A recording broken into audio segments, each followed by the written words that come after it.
pour parler un peu de moi, je pense qu'il faut parler d'abord sur la fondation Oswaldo Cruz. Osvaldo, c'est un prénom brésilien, Oswald, et Cruz, ça veut dire croix. Ce monsieur, Oswaldo Cruz, au début du XXe siècle, était un médecin de la ville de Rio. Il a été invité pour le président de la République pour construire un centre de recherche pour les maladies infectieuses. Il est allé dans un terroir très loin du centre-ville, qui aujourd'hui c'est dans les centres-villes. Et c'était un endroit assez agricole, parce qu'il faisait des sérums avec les sangs des chevals. Alors il y avait une chevalerie avec les chevals pour faire les sérums avec les sangs des chevals en 1903. Il a fait aussi toutes les campagnes de vaccins contre le fièvre jaune. Il a joué un rôle très important dans la santé publique. Il a construit une institution qui a donné son propre nom, qui s'appelle Institut Oswaldo Cruz, qui ça devenait après la Fondation Oswaldo Cruz. Il est mort au début en 1917, si je ne me trompe pas. Et après toutes ces années, on a passé pendant presque 20 ans des moments assez durs sur la dictature militaire. Et jusqu'au début de la fin de la dictature militaire, il y a une conférence nationale de santé où s'était établi ce qu'on a aujourd'hui au Brésil, un système national de santé publique.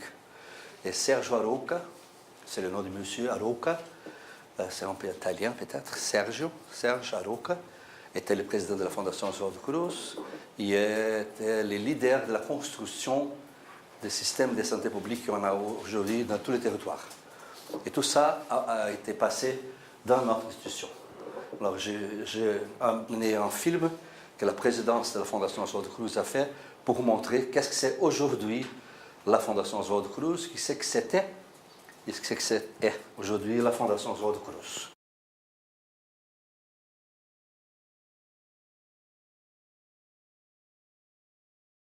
Alors on appartient au ministère de la Santé. Il y a une fondation, une institution qui a tous ces branches-là.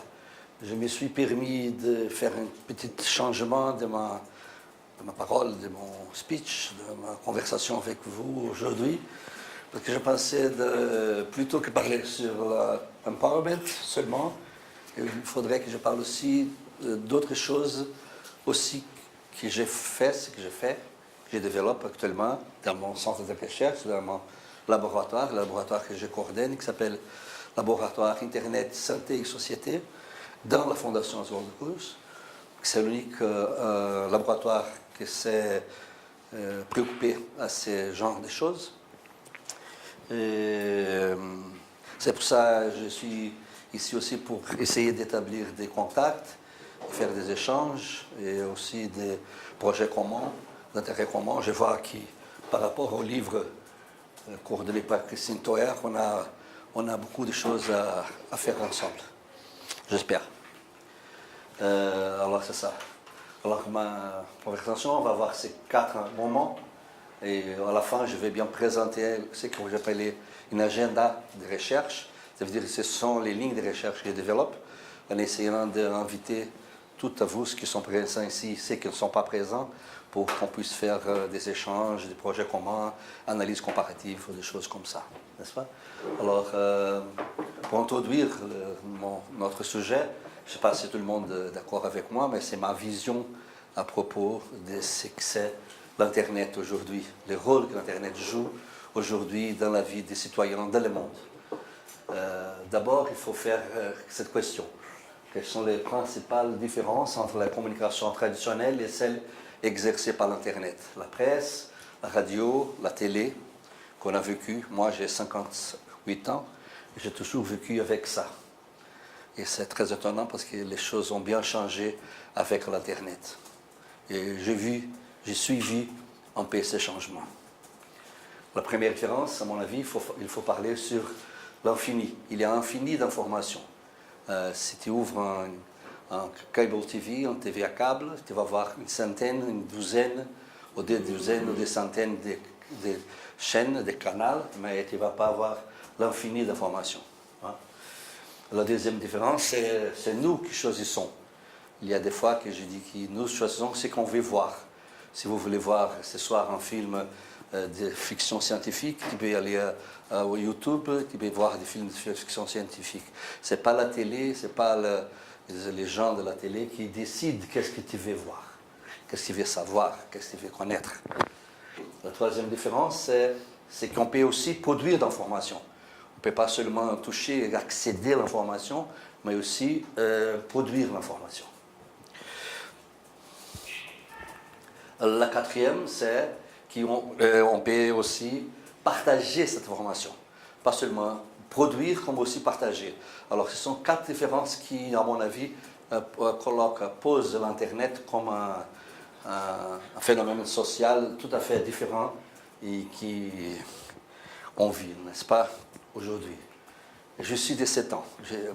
Quand j'étais jeune, le téléphone était quelque chose comme ça, très lourd.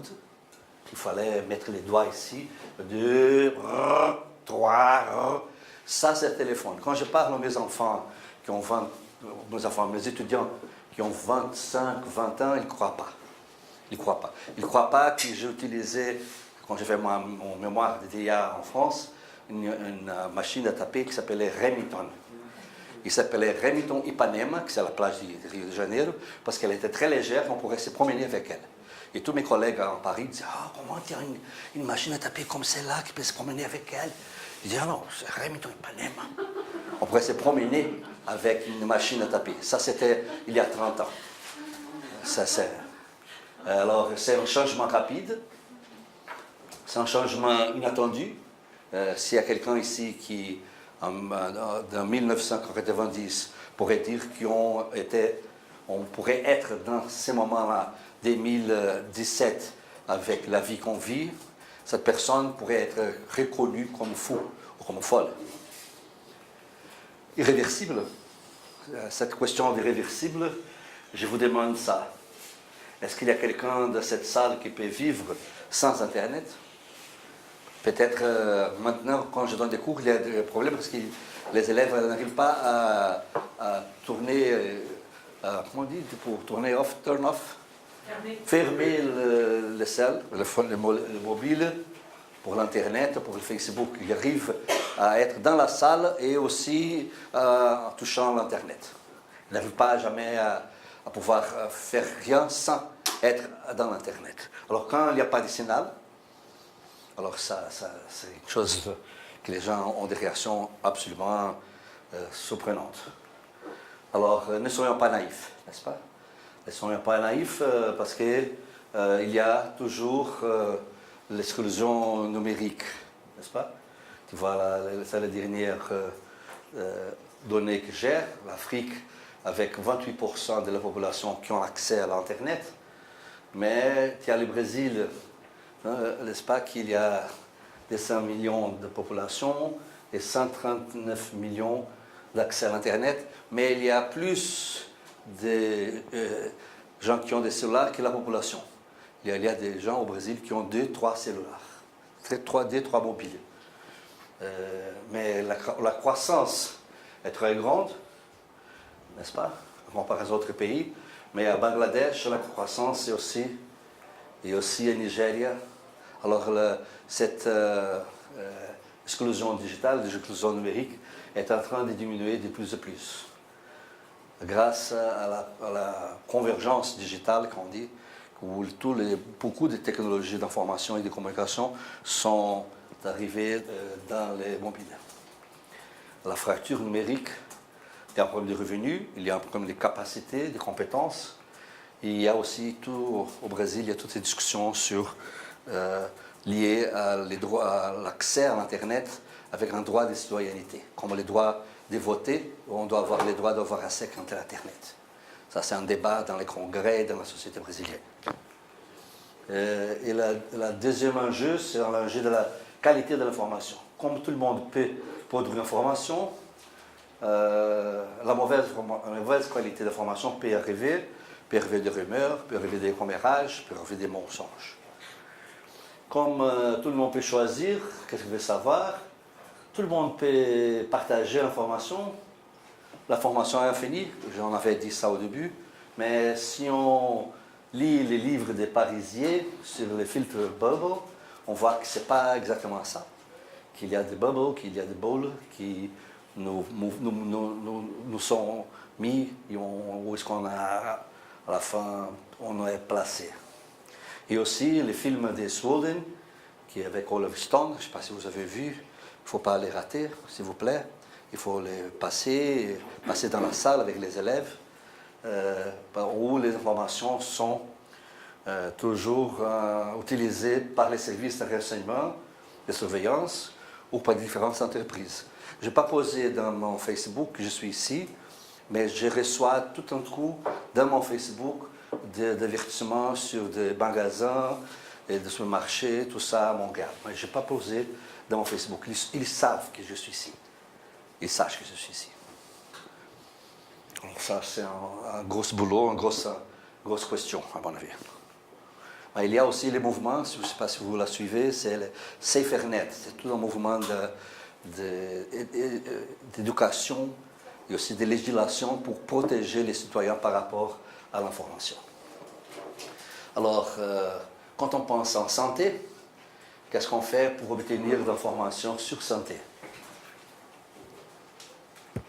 Premièrement, on demande à un collègue, on demande à un parent, on demande à un voisin.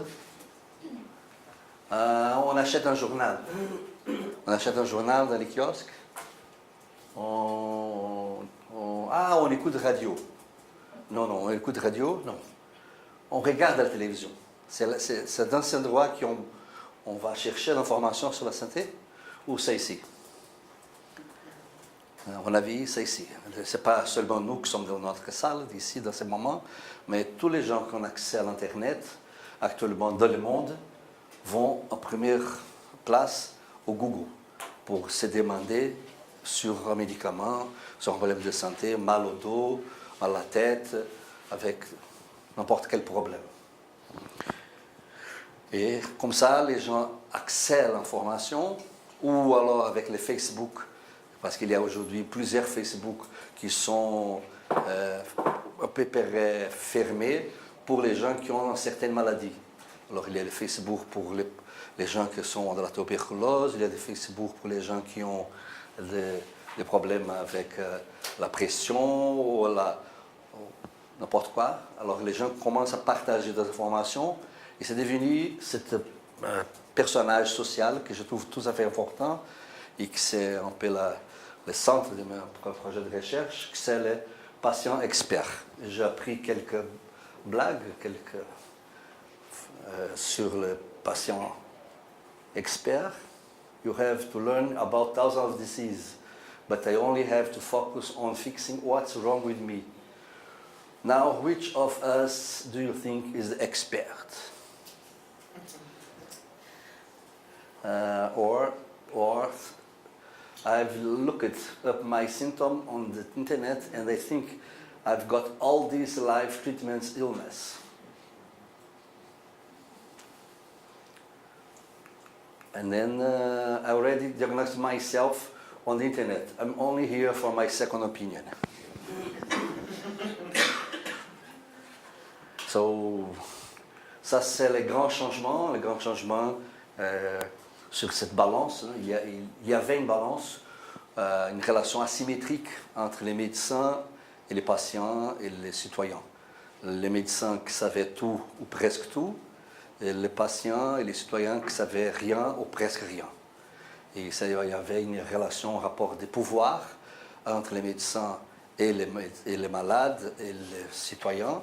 Et maintenant, grâce à l'Internet et l'accès à l'information, au partage d'informations, cette balance est en train de bouleverser. On ne sait pas ce qui va se passer dans le futur proche.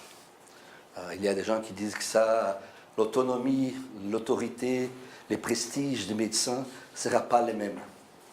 Alors ça, c'est une grosse question. C'est une question qui je suis tout à fait intéressé. Alors, je vais commencer à parler un peu sur l'agenda, les projets que je développe au Brésil, dans les laboratoires Internet, Santé et Société que je coordonne. Je suis professeur d'un programme de communication et santé. Il y a un programme de Masters et un PhD Oswald Cruz Foundation en communication et santé. Je suis un des profs de ce programme. Alors, le premier point, c'est la question de la qualité de l'information. On a lu cet article publié dans la JAMA en 2002, où c'était une révision systématique, où ils ont essayé de trouver comment faire l'évaluation des qualités d'un site internet de santé. Alors, c'est publié en 2002. J'ai dirigé une mémoire de maîtrise avec mon élève qui s'appelle Rodolfo Pimenta. Il a fait une nouvelle révision systématique suivant les mêmes processus que les auteurs qui ont publié dans la JAMA ont fait. Et Rodolfo a actualisé. Il a fait de 2002 à 2015. Et ce premier article a publié jusqu'en 2002. Alors on a fait une actualisation. Et on est arrivé arriver aux mêmes conclusions. La conclusion d'article de 2002, c'est celle-là. Et Rodolfo, après faire la même révision systématique, a réussi à la même conclusion. Ça veut dire que les travaux qui font des analyses de la qualité d'information d'un site Internet n'ont pas utilisé les consommateurs, les citoyens qui utilisent les sites comme évaluateurs. Et aussi pas utiliser les experts qui aussi utilisent. En général, ce sont les chercheurs qui font la recherche, qui font l'article et qui publient dans les journaux où ils travaillent, où ils sont intéressés. Par exemple, il y a des articles qui parlent sur le problème de chirurgie cardiaque. Alors, ce sont faits pour des cardiologistes qui publient ça, qui analysent les sites internet et cardiologie, et aussi qui publient dans les journaux de cardiologie. Alors, c'est eux pour eux-mêmes. Ça, c'est la grande majorité. On a fait une expérience différente. On a essayé, parce que nous sommes cet laboratoire qui est dans un centre d'attention primaire. Dans la Fondation Oswald Cruz, il y a aussi un centre d'attention primaire pour les gens qui habitent dans les bidonvilles. Nous sommes actuellement un campus universitaire. Tout autour, il y a des bidonvilles. Et ces habitants des bidonvilles fréquentent ces centres d'attention primaire. Et notre laboratoire d'Internet est dans les centres d'attention primaire. Mes collègues dans les centres d'attention primaire ne savent pas très bien qu'est-ce que j'ai fait là-dedans. Parce que comment on peut avoir un centre d'Internet dans un centre d'attention primaire? Parce que pour eux, attention primaire, ce n'est pas information, ce n'est pas communication, ce n'est pas empowerment, ce n'est pas autonomisation. Attention primaire, c'est médicaments, c'est les soins, c'est l'éducation pour... J'ai vu une fois, il y avait une collègue qui montrait aux filles enceintes un tableau pour montrer comment ça faisait le fœtus qui grandissait dans les ventres de la fille. Comme ça. Je dis, c'est personne complètement hors du monde, parce que si tu touches à l'Internet, tu peux voir tout ça avec plusieurs films, plusieurs choses, mais il est toujours de la même manière de travailler, comme je dis, voilà le 19e siècle. C'est comme au 19e siècle. Alors, dans ce centre d'attention primaire, j'invite les habitants pour être, eux, les évaluateurs. Et aussi, j'invite les professionnels qui travaillent dans l'attention primaire pour être, eux, les évaluateurs, à la place d'être nous, les évaluateurs. Et voilà nos élèves, nos collègues qui sont habitants des bidonvilles pour discuter chaque critère, chaque question d'évaluation, comment on fait ça. Et aussi, on demande l'évaluation elle-même, avec les élèves qui participent. Alors, on a publié déjà des livres, des rapports sur l'évaluation qu'on fait des sites de dengue et aussi des sites de tuberculose. On a choisi par hasard, on a invité un de nos élèves à entrer dans les bidonvilles et aller dans les endroits où il y avait des langhouses, qu'on appelle au Brésil, je ne sais pas si on dit ça ici aussi. C'est l'endroit d'accès libre à l'Internet, libre, tu payes pour une heure de temps réel, tu payes un peu d'argent pour avoir accès. Ça s'appelle comment? Cybercafé. Café Internet, ça s'appelle Langhouse. Il faut aller dans les Langhouse et entrer dans le Langhouse, il y a plusieurs ordinateurs. Alors, ils mettent les mots dengue. dans les Google, ou les mots tuberculose dans les Google, et voir quels sont les 10 sites Internet qui apparaissent en premier. Et on a fait l'évaluation de une vingtaine de sites Internet, entre des sites Internet du gouvernement fédéral, du gouvernement de l'État de Rio de Janeiro, du gouvernement de plusieurs villes, et des ONG, et aussi des institutions privées très réputées. Et aucun de ces sites ont réussi à avoir 60% de réponses positives. Un très bas niveau de conformité, parce qu'on dit ça en français. Alors c'est le bas niveau de conformité. On a invité un de ces sites de tuberculose, que c'est les sites du ministère de la Santé du Brésil, pour qu'ils fassent alors les changements. On a montré tous les aspects qui étaient faibles dans les sites. Ils ont fait les changements, ils ont arrivé à avoir la conformité et on a eu le droit de les donner les timbres de certification. Maintenant, notre laboratoire a le droit, dans la Fondation Oswaldo Cruz, de certifier des sites Internet de la santé. Et ça, c'est les sites tuberculose circulant d'information, et c'est les sites Internet du ministère de la Santé. Ça, c'était maintenant en décembre.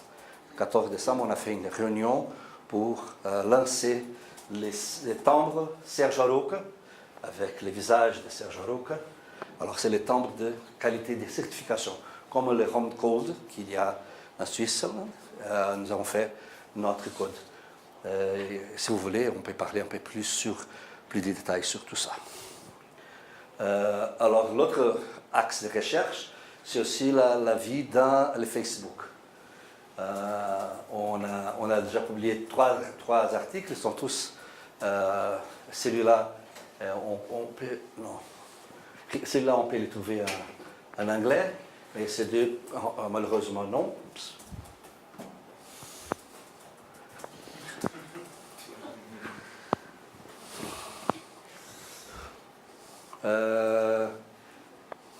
C'est bon.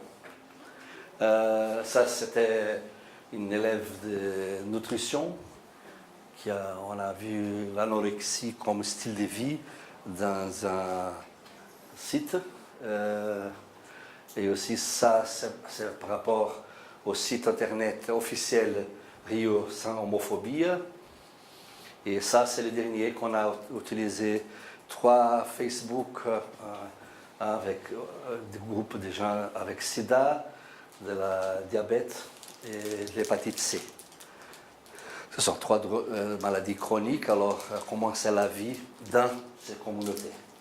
Ça, c'est aussi la deuxième ligne de recherche.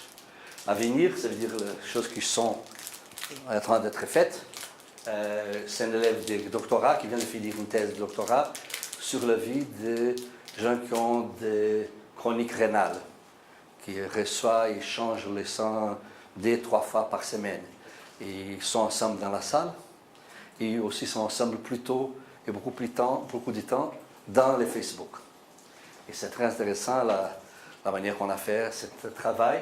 Et aussi, c'est un autre élève que j'ai eu de master qui a fait un travail sur un site internet qui disait qu'eux, les hétérosexuels, souffraient la persécution des homosexuels.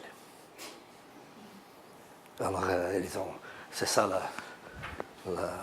l'image principale de Facebook, c'était les drapeaux en couleur, comme c'était une censure qui ne les laissait pas les hétérosexuels à parler. C'est assez intéressant comme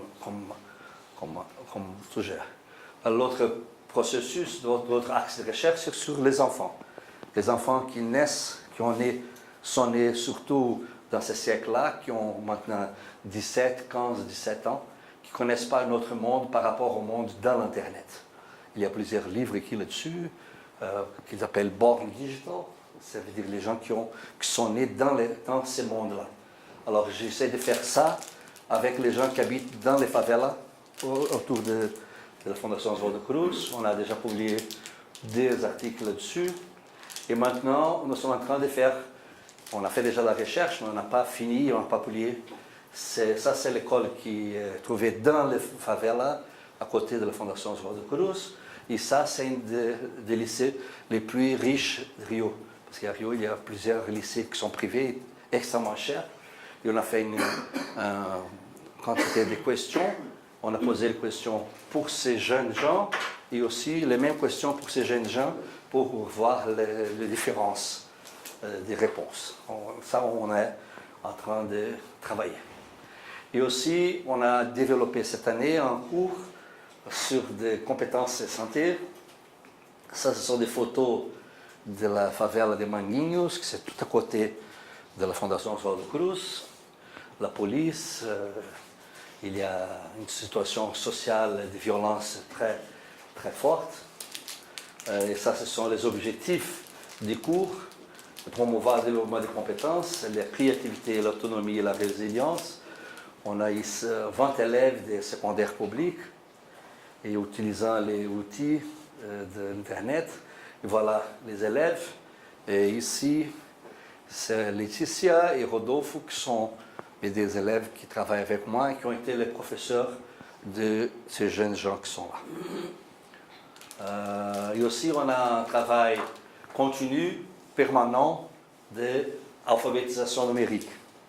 Tous les mardis et mercredis, aujourd'hui par exemple, ils doivent être là-bas avec les élèves qui sont habitants de bidonville et qui ne savent pas toucher l'ordinateur ou ne savent pas comment faire un achat à l'Internet ou pour faire n'importe quoi qu'on fait souvent à l'Internet. Alors il y a tout un cours permanent tous les mardis et mercredis, les matins et l'après-midi.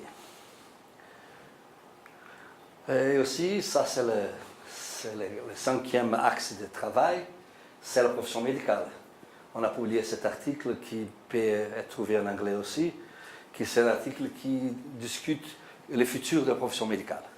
Qu'est-ce qui va se passer avec la profession médicale dans le futur si l'empowerment, si le processus d'automatisation augmente comme il paraît qu'il va augmenter. N'est-ce pas? Alors c'est du point de vue des médecins.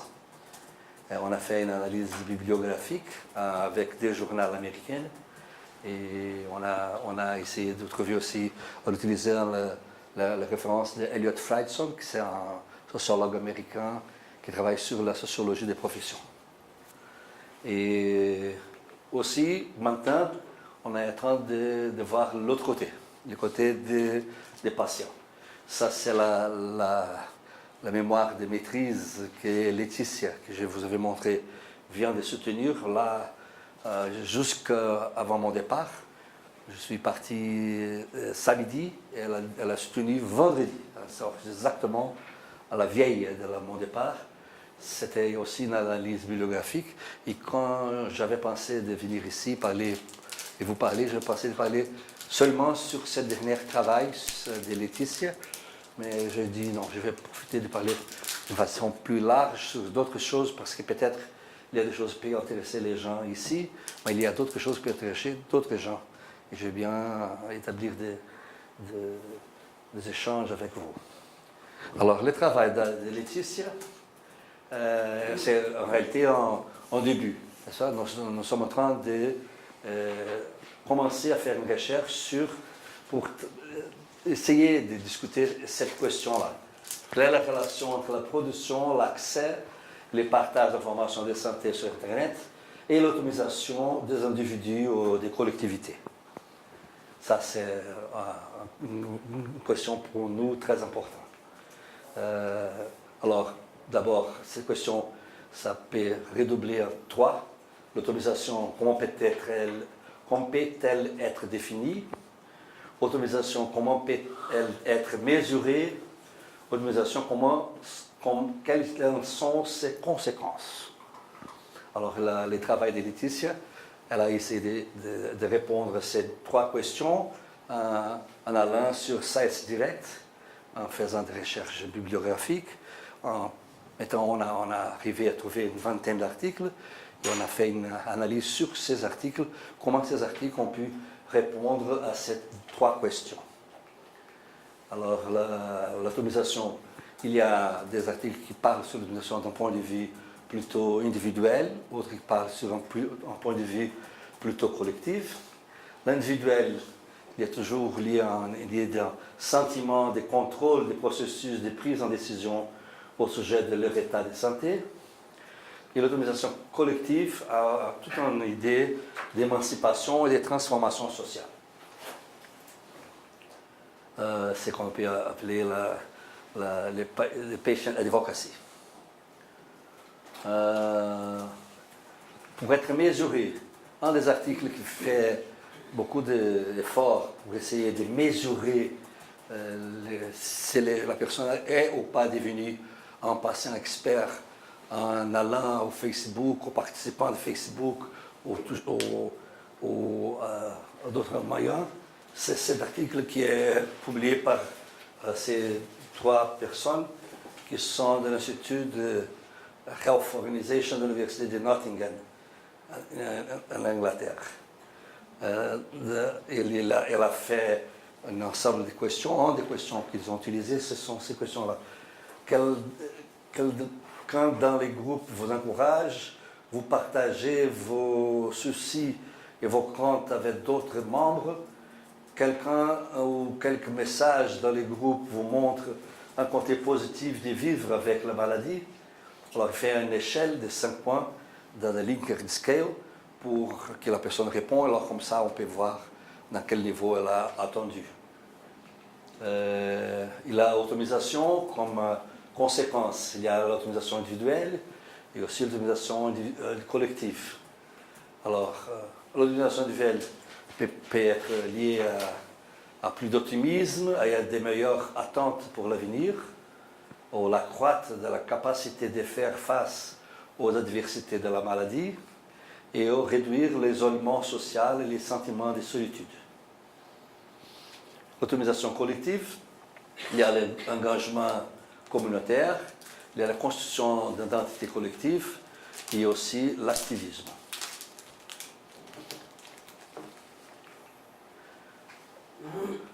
Ça, ce sont nous à Curitiba. Je me suis mis à côté d'Elise et de Monique l'année dernière, en mai, à Curitiba. Curitiba, c'est la capitale de notre État au sud du Brésil, où ça a été organisé la conférence mondiale de promotion de la santé. Et nous avons organisé une table ronde au sujet de l'Internet de la santé. Et Valéria, qui est l'ex-professeur de l'Université de Brasilia, qui est venu déjà ici plusieurs fois, et Monique, moi, Elise, dans ce moment de notre participation et notre première rencontre. Je voudrais finir avec ça. Merci beaucoup. Voilà, obrigado. Mon email, et je voudrais bien maintenant avoir le temps de bavarder et de discuter avec vous. Merci beaucoup.